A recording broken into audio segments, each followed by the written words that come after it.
2021년이죠. 10월이었는데요. 미 상원의회에 청문회가 있었습니다. 이날 한 여성분이 나타났는데 그 이름이 프랜시스 하우겐이었습니다. 보여주시죠. 이 페이스북 데이터 관리자였어요. 약 2년을 일했는데요. 이분이 이날 청문회에 와서 증언을 합니다. 페이스북에 대한 증언이었는데 이 페이스북 기업의 창시자인 저커버그가 사람보다 이윤을 우선시한다고 주장을 했습니다. 그런데 이것은 단순한 의견 개입이 아니고 폭로였는데요. 왜냐하면 그동안 그가 근무하면서 모았던 내부 문서를 여기서 다 공개했기 때문입니다. 그래서 그는 이 페이스북이 어떤 일을 하는지 이렇게 주장을 했는데요. 보시죠. 나는 페이스북이 아이들에게 해를 끼치고 분열을 조장하며 민주주의를 약화한다는 생각으로 오늘 이 자리에 섰다. 페이스북의 알고리즘이 가짜정보, 혐오 발언, 심지어 인종간 폭력까지 조장한다. 그들이 이 문제를 해결할 수 있다. 하지만 광고 수입을 늘리기 위해 사용자 보호를 외면하고 방치하고 있다는 것입니다. 그러니까 이제 페이스북에 보면은 인스타그램인지 뭐 이런 거 있잖아요. 그러면 계속해서 뭐 쇼츠나 릴이나 이런 게 계속 올라갑니다. 그리고 동영상들이 나오는데 이런 것들이 그냥 이어지는 게 아니라 계속해서 이어지도록 이제 추천하는 것들이 나타나죠. 그런데 이걸 보다 보면 나도 모르게 어느새 어느 성향으로 이렇게 극단적으로 몰리는, 그리고 혐오의 감정이 내 마음속에 싹트게 되는 이런 게 아이들에게 나타나고 있다는 것입니다. 그런데 이것은 단순히 아이들의 문제가 아니라 오늘날 사회 속에서 많은 성인 역시 이러한 영향을 받고 있지요. 왜냐하면 우리가 지금 거의 이 빅테크 기업에 점령을 당하고 있기 때문입니다. 다음 그림을 보시겠지만 여기 이제 빅테크 기업이죠. 여러분 잘 아시는 페이스북, 유튜브 뭐 이런 거 있는데 여기에 문제가 뭐냐면 저기 보이는 알고리즘입니다. 이 알고리즘이라는 말은 원래 이제 수학이나 컴퓨터 과학에서 사용되는 말인데 어떤 계산이나 문제를 처리하기 위한 단계, 절차, 처리 과정을 뜻하는 말이었습니다. 그런데 이게 이제 AI, 인공지능에 의해서 일종의 추천 알고리즘이라는 게 생깁니다. 그러니까 이런 건데요. 유튜브에서 제가 어떤 영상을 딱 보고 또 다른 영상을 봤는데 유튜브에 있는 AI가 이제 저를 파악하기 시작하는 거예요. 아, 이 사람은 이런 거 좋아하는구나. 그래서 그런 것들을 계속해서 올려줍니다.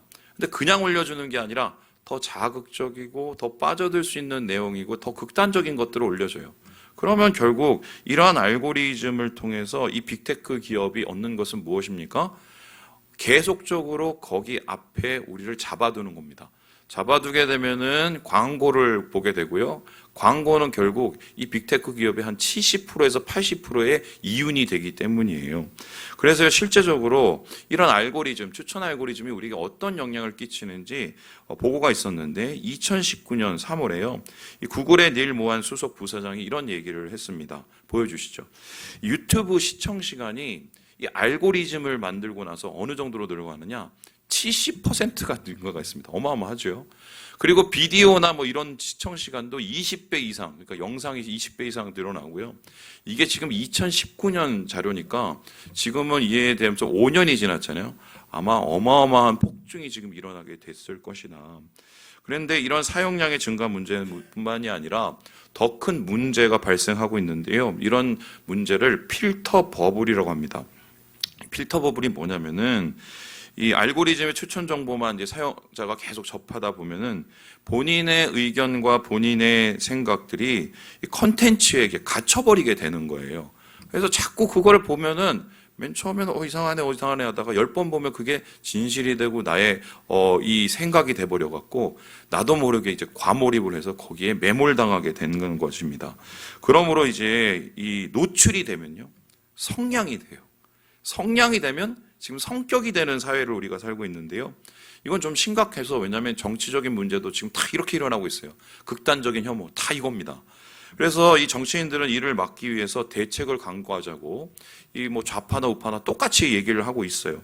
심지어는 미국의 대통령까지 이거 안 된다, 이거 빨리 막아야 된다, 이 추천 알고리즘 이거 폐해를 우리가 없애야 된다, 이렇게 얘기를 하고 있습니다. 그런데 과연 이게 없어졌을까요? 이를 살펴볼 수 있는 한 가지의 예가 있습니다. 이 작년 5월이죠. 미 대법원에서 의미 있는 재판이 하나 있습니다. 보여주시죠. 이게 이 트위터 대 탐내 혹은 곤잘레스 대 구글 소송 이건데요. 여기 보이는 저 분들이 누구냐면요, 이 알고리즘의 피해를 당했다고 말씀하시는 분입니다. 이분들이 누구냐면은 여러분 2015년 기억하십니까? 파리에서 뭐 총격 대사건 막 그때 테러가 있었어요. IS들이요. 뿐만 아니라 터키에서도 2017년에 IS 테러가 있었습니다. 그런데 이때 무차별 뭐 총으로 난사를 한 거, 뭐 얼마 전에도 지금 모스크바에도 있었죠. 이 친구들의 공통적인 특징이 뭐냐면요. 원래 무슬림이나 IS가 아니었어요. 어떤 과정을 통해서 그렇게 IS가 되고 거기서 학습을 받고 세뇌를 받게 되는데 그 출발이 어디서 시작이 됐냐? 바로 유튜브 혹은 페이스북, 인스타 이런 데에서 계속적으로 이 자기의 성향이 이제 완전히 매몰되어서 극단적인 혐오로 이제 바뀌게 됐다는 게 밝혀진 겁니다. 그래서 여기에 희생당한 분들이 어떻게 얘기했냐면 이거 니네가 잘못한 거니까 추천 알고리즘이 우리 애를 희생시켰으니까 물어달라고 얘기를 했어요.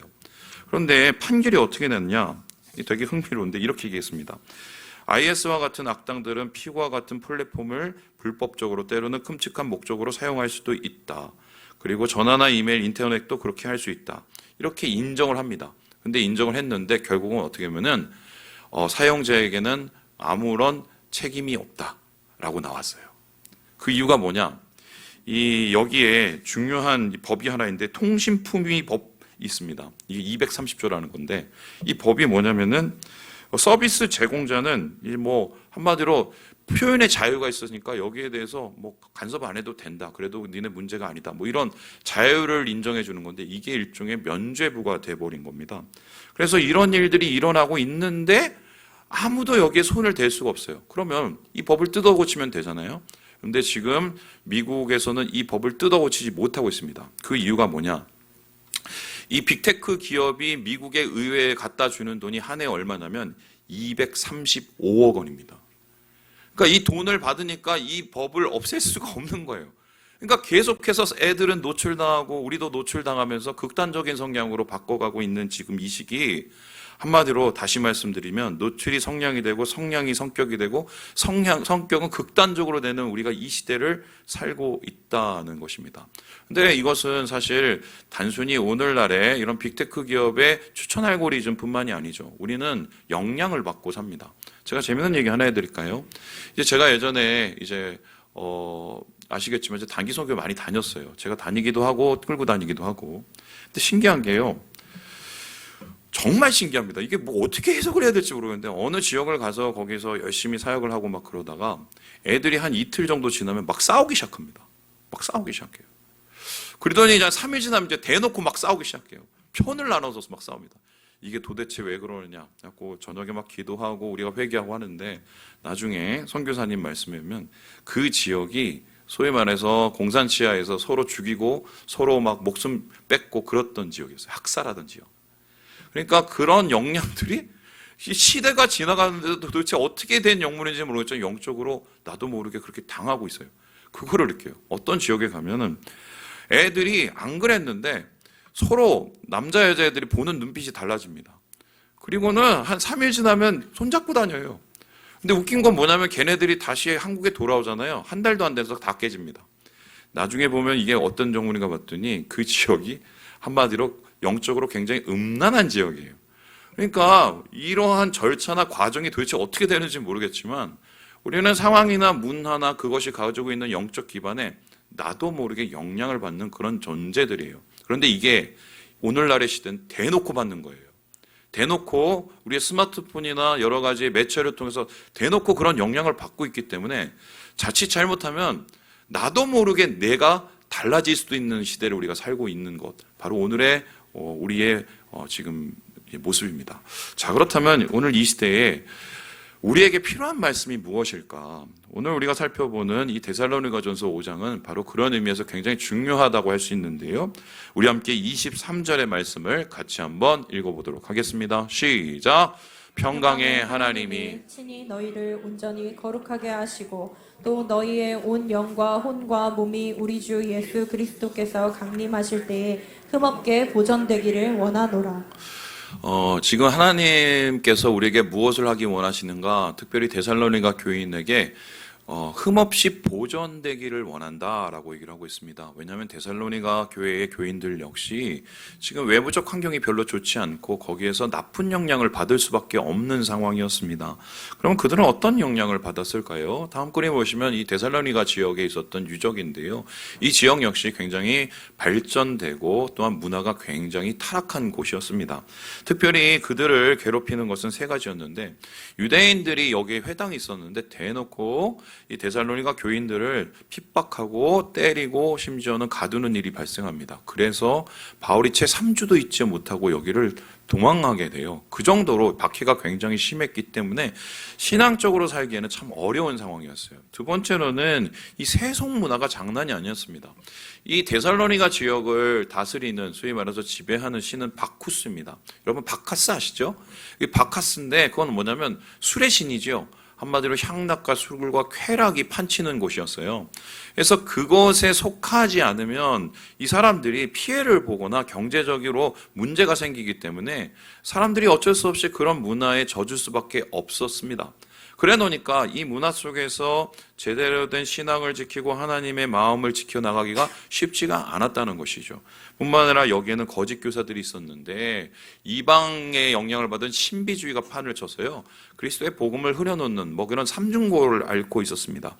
그들이 지금 노출되고 있는 것은 지금 더나 영적으로 도움이 되지 않는 상황이었어요. 그러니까 바울이 하나님께서 너희 영혼을 지키시길 바래, 보존되기를 바래, 이렇게 얘기를 하면서요, 뿐만 아니라 오늘 말씀 중에는 어떻게 해야 우리의 영혼이 보존될 수 있을까, 어떻게 해야 우리가 신앙적으로 우리의 기준들을 잘 세워나갈 수 있을지 그 얘기를 말씀을 하고 있습니다. 켄 시게마츠 목사님은 이에 대해서 이렇게 얘기를 하고 있는데요, 우리 같이 한번 읽어보도록 하겠습니다. 시작. 안타깝게도 우리 대부분은 다른 곳에서 정신이 팔려 하나님을 경험하지 못한다. 내 삶에 하나님을 위한 공간을 만들어주는 영적 훈련을 했을 때 내가 받은 은혜를 깊이 인식할 수 있다. 이런 습관을 통해 성령이 내 앞에 역사하셔서 인정하기 위하여가 아니라 이미 받은 인정 위에서 자유롭게 살아가게 하신다. 그러니까 우리 생각엔 그렇습니다. 나만 괜찮으면 괜찮지. 그게 아니라는 겁니다. 왜냐하면 계속적으로 우리가 노출을 되면 우리도 모르게 거기에 영향을 받는다는 거예요. 그래서 우리가 하나님의 사람들로서, 백성으로서 우리의 신앙을 지켜나가기 위해서 무엇이 필요합니까? 우리의 환경을 거룩한 환경으로, 영적인 환경으로 바꿔주는 게 중요한 거예요. 그럼 거룩한 환경, 영적인 환경이라는 것은 뭐예요? 우리가 노출되는 것을 최대한 하나님과 함께하는 곳으로 바꿔주는데, 그것을 가리켜서 우리는 뭐라고 얘기합니까? 바로 습관이라고 합니다. 그래서 오늘 저는 이 말씀 속에서 우리가 이러한 소위 말해서 노출되고 극단적이 되고 우리의 마음속에 문제가 되는 이 상황 속에서 어떻게 하면은 거룩한 노출, 그 노출을 통해서 하나님의 은혜를 누리는 그러한 일을 만들 수 있을까? 저는 이것을 반대로 살면 된다라고 생각하는데요. 세상과 반대로 사는 신앙, 습관 어떻게 만들 수 있을까? 오늘 말씀을 통해서 세 가지로 정리를 해보았습니다. 우리 같이 한번 읽어보겠습니다. 시작. 겉이 아닌 속. 우리가 이런 신앙 습관에 원리가 있고 기준이 있는데요. 첫 번째는 뭐냐면요, 겉이 아니라 속이 중요하게 되는, 속을 채우는 일을 감당을 해야 된다는 거예요. 우리 함께 데살로니가전서 5장 19절에서 20절 말씀을 같이 한번 읽어보겠습니다. 시작. 성령을 소멸하지 말며 예언을 멸시하지 말고. 오늘 바울은 데살로니가 교회 교인들에게 그들의 마음을 어떻게 지켜야 될지를 말하고 있는데요. 우리 안에 있는 성령을 소멸하지 말고 예언을 멸시하지 말라고 얘기합니다. 예언이라는 것은 바로 성령이 주신 감동이고 말씀을 뜻하는 것입니다. 여러분 생각을 해봅시다. 우리의 사회는 어떤 사회냐? 겉을 중요시하고 겉이 최고인 사회입니다. 제가 얼마 전에 무슨 되게 유명한 여의도에 있는 한 백화점을 갔어요. 요즘에 청년들이나 이런 데 되게 핫한데, 들어가 보니까 정말 화려하더만요. 그 문을 열고 딱 들어가면 눈이 휘둥그레집니다. 그냥 온통 다 LED예요. 그냥 전광판이 LED가 다 쳐 있고, 그것도 무슨 입체에 눈을 뗄 수가 없습니다. 이런 상황 속에서 애들이 살다가 집에 앉아서 혼자 지내려니 그게 쉽겠어요? 왜냐하면 지금 우리 사회는 요만한 거를 이만하게 포장을 해서 어떻게든 내가 세 보이고 그걸 젊은이들은 플렉스라고 하잖아요. 그런 시대를 살고 있어요. 그런데 사실 이거는 지금의 시대뿐만 아니라 옛날에도 있었죠. 우리 옛날 우리 어르신들 어땠습니까? 허세, 허영, 쩔죠. 이런 것에 진짜 목숨 걸고 그것에 소위 말해서 자존심 걸고 살았던 인생들 되게 많았습니다. 그런데 예수 믿는 사람은 겉을 화려하게 하는 게 문제가 아니에요. 겉은 그 다음이고요. 중요한 건 내 속을 어떻게 채우냐가 중요합니다. 내 속에 성령이 살아계시고 성령이 말씀하시는 것을 내가 채우고 그것을 내 마음으로 담지 못하면 나도 모르게 겉에 치중한 그런 세상에 매몰될 수 있다는 거예요. 겉에 치중한 세상을 살게 되면 어떻게 됩니까? 경쟁을 하죠. 경쟁을 하면 어떻게 됩니까? 인간성이 상실돼요. 그래서 내 마음에 나중에 황폐하고 남는 게 없는데요. 예수님께서도 사실 이러한 세상을 살면서 마음을 채우고 속을 채우는 일을 계속적으로 반복하셨다면 여러분 어떻게 생각하십니까? 우리 함께 마가복음 1장 35절의 말씀을 같이 한번 읽어보겠습니다. 시작. 새벽 아직도 밝기 전에 예수께서 일어나 나가 한적한 곳으로 가서 거기서 기도하시더니 예수님이 공생애를 어떻게 시작하셨는지 한번 생각해 봅시다. 요한으로부터 세례를 받고 어디로 가셨습니까? 광야로 가셨어요. 거기서 뭐 하셨죠? 금식하시면서 기도하셨습니다. 사역의 출발을 기도로 하나님과의 속을 채우는 시간으로 시작했습니다. 뿐만 아니라 사역하는 내내 예수님께서 빠지지 않고 놓치지 않았던 시간이 뭡니까? 한적한 곳에 가서 하나님과 1대1의 만남을 가지는 거였어요. 우리의 속을 채우는 시간을 예수님이 감당하셨고요. 심지어는 사역의 모든 바쁜 순간에서도 이 시간을 잃지 않을 뿐만 아니라 사역을 다 마친 후에도 예수님께서는 다시 한적한 곳에 가서 정리하시고 하나님과의 1대1의 시간을 가지고 있습니다. 여러분, 질문을 아주 원초적으로 해보겠습니다. 여러분은 지금 하나님과 1대1의 시간을 어떻게 이어가고 있습니까? 이거 없으면 우리는 그냥 겉에 겉발린 그런 수박 겉핥는 인생으로 사는 거예요. 왜 우리의 마음속에 감동이 없겠어요? 왜 예배를 드리는데 우리의 마음속에 움직임이 없겠습니까? 겉만 했기 때문이에요. 하루하루 주님을 만나는 이 속을 채우는 시간이 우리에게 존재하지 않으면 여러분 기대하지 마세요. 깊은 만남은 없어요. 예수님도 이렇게 하셨어요. 예수님도. 그래서 저는 오늘 말씀드리기에 계속적으로 이러한 혐오의 감정들이나 부정적인 것들을 노출하는 이 시대에서는 우리는 어떻게든 하루에 단 1시간이라도 하나님하고의 1대1의 시간, 속을 채우는 시간을 우리가 만들어 가야 돼요. 잠깐이라도. 이게 우리를 지킨다는 것입니다. 이게 바로 원리예요. 두 번째로 오늘 말씀에 나타나는 이 반대로 살아가는 이 신앙의 습관의 원리는 뭐겠습니까? 우리 같이 한번 읽어보도록 하겠습니다. 시작. 마음이 아닌 뜻. 겉이 아닌 속을 채우는 시간이 필요하다. 두 번째는 뭐냐면 마음이 아니라 뜻이 아닌 것이 중요한데요. 쉽게 설명하면요. 내 마음대로 사는 게 아니라 하나님 뜻대로 사는 이러한 삶의 모습이 필요하다는 겁니다. 우리 함께 16절에서 18절의 말씀을 같이 한번 읽어보도록 하겠습니다. 시작. 항상 기뻐하라. 쉬지 말고 기도하라. 범사에 감사하라. 이것이 그리스도 예수 안에서 너희를 향하신 하나님의 뜻이니라. 오늘 말씀에 정확하게 이야기를 하고 있습니다. 하나님의 뜻이 뭔지요. 세 가지를 얘기합니다. 첫 번째 뭐예요? 항상 기뻐하고 쉬지 말고 기도하고 범사에 감사하고. 기쁨과 기도와 감사, 이게 하나님의 뜻이라고 이야기를 합니다. 그러면 세상의 뜻은 어떻겠습니까? 내 마음대로 하라고 계속 시킵니다. 네 마음대로 해, 네 마음대로. 말이 마음이지 내 본능에 입각한, 내 욕심에 입각한 삶을 살라고 계속적으로 우리가 충동질을 하죠. 그러면 본능에 입각한 삶을 살고 내 마음대로 살면 어떻게 되느냐? 이 말씀을 반대로 바꿔보면 됩니다. 제가 한번 읽어볼게요. 항상 짜증내라. 쉬지 말고 걱정해라. 범사에 불평해라. 이것은 마귀 안에서 너희를 향하신 사탄의 뜻이니라. 할렐루야. 짜증내고 막 그리고 막 걱정하고 있지도 않은 일을 막 걱정합니다. 막 잠을 못 자고. 그리고 뭐만 있으면 어떻게 해요? 우리가 하나님 안에서 신앙이라는 것은 가능성을 발견하고 소망을 가지고 뭔가 그것을 해결해가는, 주님과 해결해가는 거잖아요. 안 되는 것만 계속 생각합니다. 불평하고 불만하고. 근데 중요한 건 그렇게 되면 어떻게 돼요? 아무것도 이루어지는 게 없어요. 사탄이 하는 것은 무엇입니까? 우리를 파괴하고 우리를 멈추게 하려는 것입니다. 하지만 하나님은 어떻게 해요? 우리를 살리고 우리 마음속에 기쁨을 주려는 거예요. 그래서 하나님의 뜻은 어떤 거냐? 항상 어떻게 해요? 기뻐해야 돼요. 쉬지 말고 기도해요. 하나님 붙잡으라는 거예요. 범사에 감사해야 돼요. 그러면 예수님께서 이러한 모습을 통해서 어떻게 하셨을까? 여러분 아시죠? 예수님 십자가를 지시기 전날 어떤 일이 있었습니까? 겟세마네라는 이 감람산 위로 올라가셔서 거기에서 3번을 죽기 살기로 기도를 하셨어요. 그 기도를 여러분 아시죠? 우리 함께 14장 말씀 마가복음 읽어보도록 하겠습니다. 시작. 이르시되 아빠 아버지여 아버지께는 모든 것이 가능하오니 이 잔을 내게서 옮기시옵소서. 그러나 나의 원대로 마시옵고 아버지의 원대로 하옵소서 하시고. 내 맘대로 안 할게요. 내 맘대로 안 하고 싶어. 근데 하나님 뜻대로 할게요. 그런데 마음에서 뜻으로 가는 과정 속에서는 되게 중요한 게 한 가지 필요해요. 순종이에요. 순종이 쉽지는 않아요. 왜냐하면 나를 부수는 행위거든요. 근데 나를 부수지 않으면 은혜가 들어올 수 없어요. 여러분 생각을 해보세요.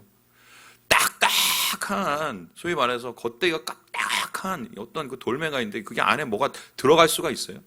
그 깨지지 않으면 그 안에 아무것도 들어가질 못해요. 이 컵도 보세요. 여기 이거 뚜껑 닫으면 위에다가 아무리 폭포 가운데 갖다 놓어도 이게 채워져요, 안 채워져요? 절대로 안 채워져요.